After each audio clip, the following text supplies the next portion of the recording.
Hello friends, time to study YouTube channel में आप सभी का स्वागत है। हम लोग फ्रेंड्स भारत का भूगोल का जो हम लोग सीरीज चला रखे हैं, जिसमें हम लोग घटना चक्र की पुस्तक का कंप्लीट सोल्यूशन कर रहे हैं फ्रेंड्स। आज उसमें पहले हम लोग ज्योग्राफी में हरित क्रांति से रिलेटेड अब तक आपके एग्जाम में जितने भी क्वेश्चन पूछे गए हैं जो घटना चक्र की पुस्तक में फ्रेंड्स, उन सभी पे हम लोग ने डिस्कस करने का प्रयास करना है। फ्रेंड्स, अगर आपने इससे पहले का वीडियो नहीं देखा तो प्ले लिस्ट में जाकर देख सकते हैं। फ्रेंड्स, हम लोग ने घटना चक्र की पुस्तक का साइंस को कंप्लीट करके, हिस्ट्री को कंप्लीट करके, पॉलिटी को कंप्लीट करके अब हम लोग फ्रेंड्स ज्योग्राफी पे डिस्कस कर रहे हैं। साथ ही फ्रेंड्स हम लोग बिहार दरोगा का सेट प्रैक्टिस चला रखे हैं। यूनिक पब्लिकेशन का 44 से 45 प्रैक्टिस सेट कंप्लीट कर उसमें अब हम लोग रुक्मिणी पब्लिकेशन का प्रैक्टिस सेट चला रखे हैं। लगभग 3 प्रैक्टिस सेट वहाँ पे कंप्लीट हो चुका है। फ्रेंड्स, आप लोग प्लेलिस्ट में जाके विजिट कर सकते हैं। ठीक है, तो स्टार्ट करते हैं। आज का पहला क्वेश्चन है, हरित क्रांति नई कृषि व्यूह व्यूह रचना का परिणाम थी जो 20वीं सदी में प्रारंभ की गई थी। तो फिर वो 7वें दशक के दौरान हरित क्रांति 20वीं सदी के 7वें दशक के दौरान वर्ष 1966-67 में प्रारंभ हुआ। इसका प्रथम चरण था ये, ठीक है, जो जो वर्ष 1981 ईस्वी तक चला। प्रथम चरण में इसमें हरियाणा, पंजाब, पश्चिमी उत्तर प्रदेश में लागू किया गया था। नेक्स्ट क्वेश्चन है, सदाबहार क्रांति भारत में कृषि उत्पादन बढ़ाने के लिए प्रयोग में लाई गई थी। तो फिर वो एम एस स्वामीनाथन के द्वारा, डॉक्टर एम एस स्वामीनाथन ने द्वितीय हरित क्रांति तथा सदाबहार क्रांति का भारत में कृषि उत्पादन बढ़ाने में प्रयोग किया। उन्होंने इसके अंतर्गत निम्नलिखित कदम उठाए जाने की बात कही।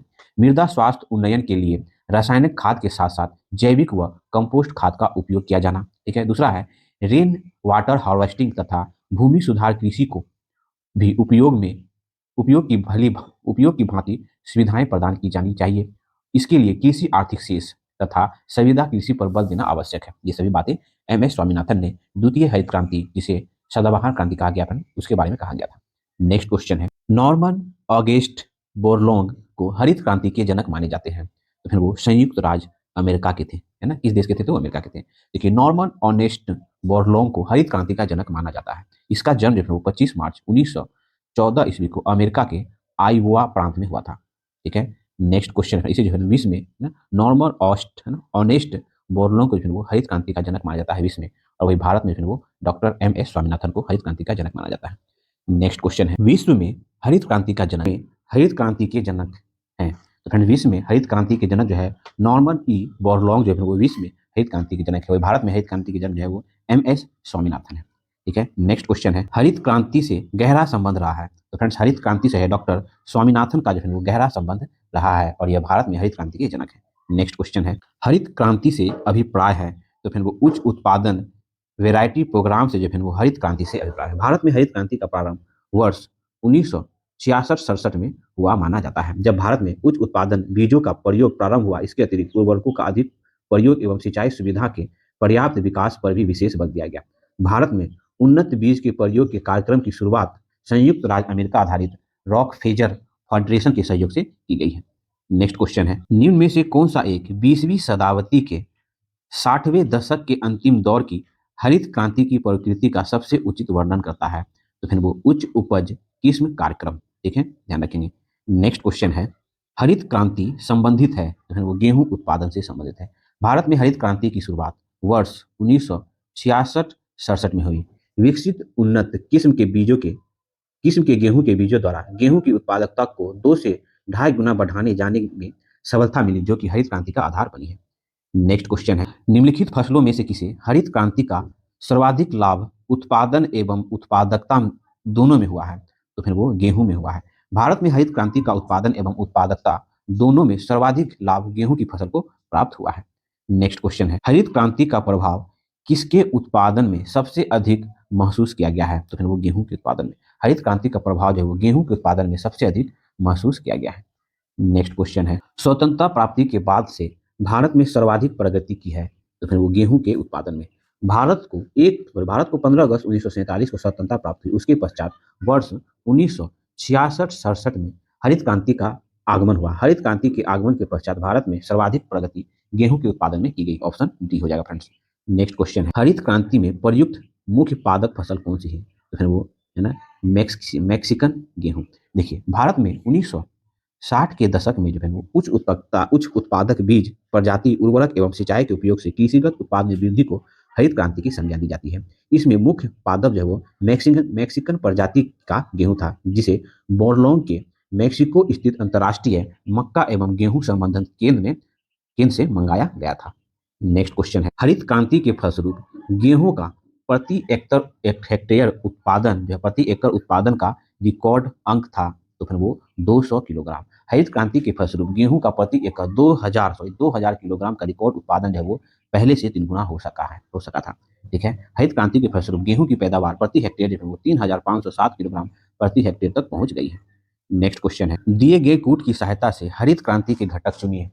तो फिर वो उच्च उत्पादन देने वाले किस्म के बीज, सिंचाई, ग्रामीण विद्युतीकरण और ग्रामीण सड़कों और विपणन, सभी चारों। देखिए, भारत में वर्ष 1965 के बाद उच्च उत्पादन देने वाली किस्म के बीजों, उर्वरक, सिंचाई और अन्य तकनीकी प्रयोग को बढ़ावा देना जो है हरित क्रांति के नाम से जाना जाता है। अतः हरित क्रांति में प्रयुक्त जो है वो चारों घटक जो है वो क्या तो समाहित है।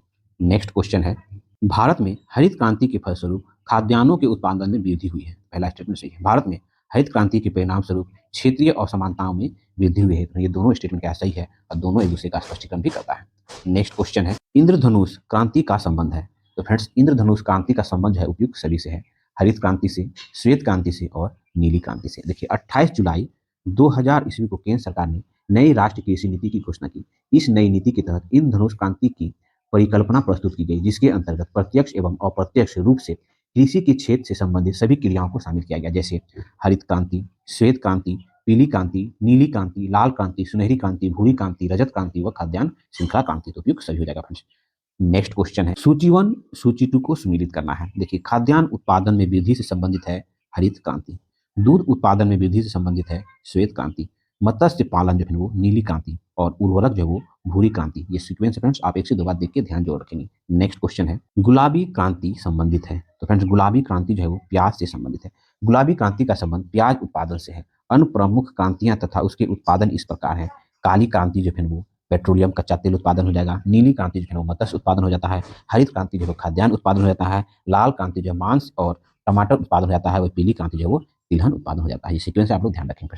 नेक्स्ट क्वेश्चन है, काली क्रांति संबंधित है। तो फिर काली क्रांति जो है वो है ना कच्चा तेल उत्पादन कहें या पेट्रोलियम उत्पादन कहें, फिर वो काली क्रांति से संबंधित है।